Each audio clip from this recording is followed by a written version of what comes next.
Go on. Go whenever.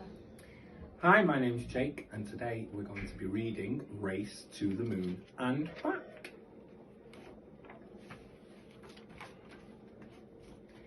Next door neighbours, Albert and Arthur, were as different as could be.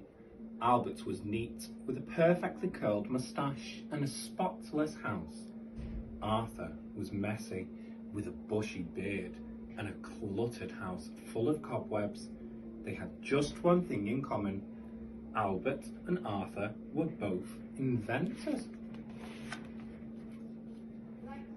One day, Albert heard a crash in next door's garden. Looking up, he saw Arthur wobbling on a rickety ladder next to a strange machine. "What on earth is that?" shouted Albert. "It's a spaceship," replied Arthur. "I'm going to the moon." Albert laughed. "I bet I could get there first," he said. "No way," said Arthur. "I'll be much faster than you." "Let's have a race," said Albert with a grin. "First one to the moon and back is the best inventor." Albert crashed and clattered as he scrambled to build his own spaceship. "Mine's almost ready," shouted Arthur, cramming his ship with everything he might need. Albert panicked and grabbed all of his best inventions.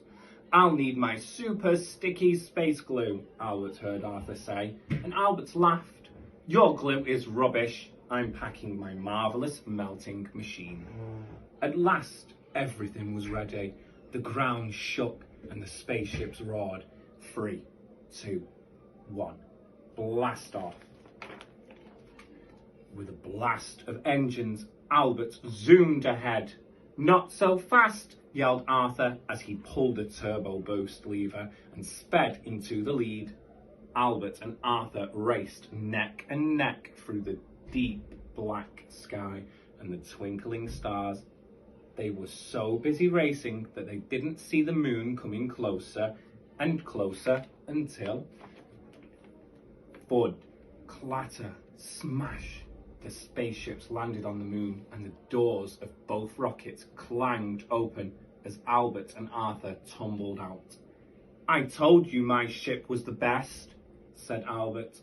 "No, it's not," argued Arthur. "I got here first."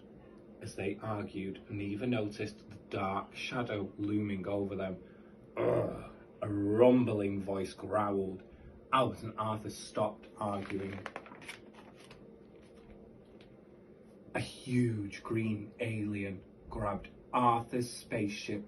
It sniffed it, then opened its mouth wide and took a huge bite.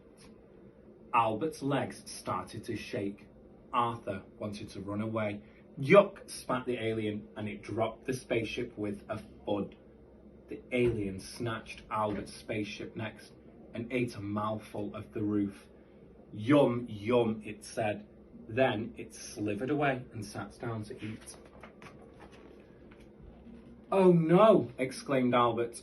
"How are we going to get home?" "Don't ask me," said Arthur. "This race was all your idea." "You started it," argued Albert. "If you hadn't built that silly rocket, we wouldn't be in this mess." Arthur was about to argue back when he heard a loud snore that made them both jump. The alien had finished eating and had fallen asleep. "We haven't got long to argue," whispered Arthur. Albert nodded. "You're right," he said. "If we work together, I'm sure we can mend your spaceship and get home. I need my marvellous melting machine." The top of the spaceship had been broken into lots of pieces and the door had been torn away. So Albert used his marvellous melting machine and Arthur found his super sticky space glue, and they used the space glue to mend the door and fitted it to the gap with a clang. Next, Albert and Arthur hammered the pieces of the spaceship back together like a giant jigsaw puzzle. Suddenly, a loud growl shook the ground. They looked at the alien. It yawned. One eye flicked open. "Quick!" yelled Albert. The alien was wide awake and wriggling closer and closer. Albert and Arthur scrambled into the spaceship and pulled the door shut with a clang. They quickly pressed the big red button and blast off. As they watched the alien disappear into the distance, Arthur said, "Right, let's go home." Albert looked out into space. "Why don't we explore another planet instead?" he said. Arthur grinned. "Yes, let's go on another adventure." He pulled the turbo lever and they zoomed towards the stars.